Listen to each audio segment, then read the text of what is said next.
So could you give us a definition of a principle?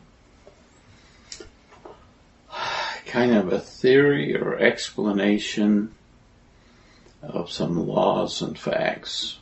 It's kind of the background, the context. It's not the what's and how's, but more of the whys and wherefore. Oh.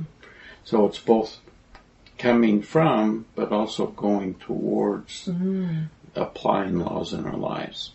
The Lord in the Scriptures, as He gives commandments, He usually tells us what.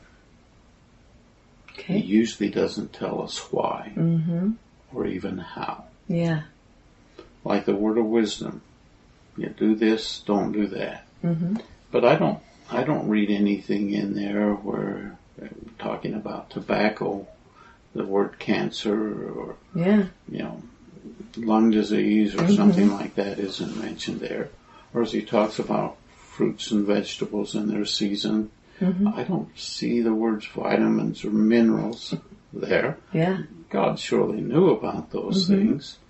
But in a way, it was kind of a test of faith. Just here's what you're supposed to do. Yeah. Do it. But He also doesn't tell us the hows. Meat in its season and other teachings that are there. We should be intelligent, responsible, adult-like children who can figure this out for ourselves without having to be told. Yeah. And so a principle is a context that we can put things in to understand why. Wow. I like that. It's you stop and think of the three most important commandments the worst ones we could break are denying the Holy Ghost, murdering, and committing adultery. Yeah. There's a common thread through all three of them. The sanctity of life. Spiritual life, physical life, and beginning a new life. Wow.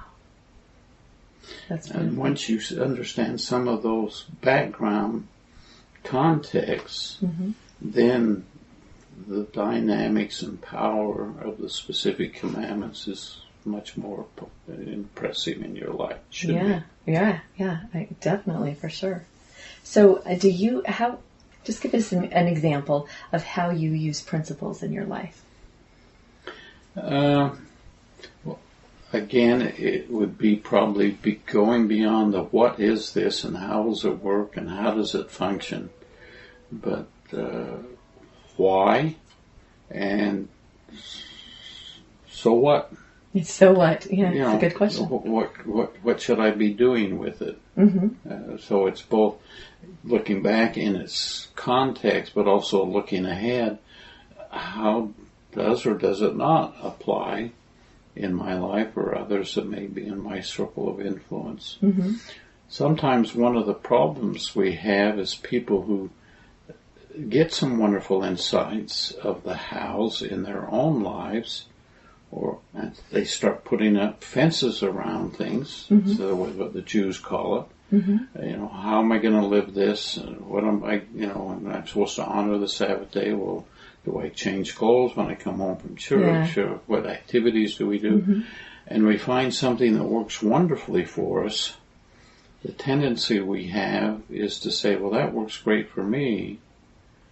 I want every person in my family. I want all the people I home teach or visit. I want everybody in the ward in my neighborhood.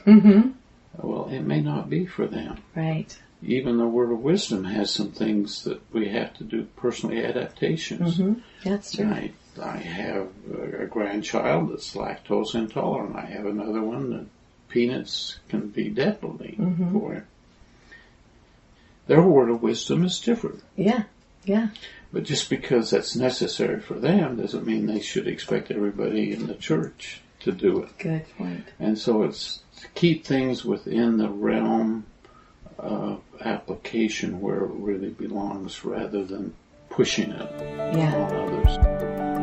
To be notified of our newest YouTube videos, be sure to click the subscribe button here.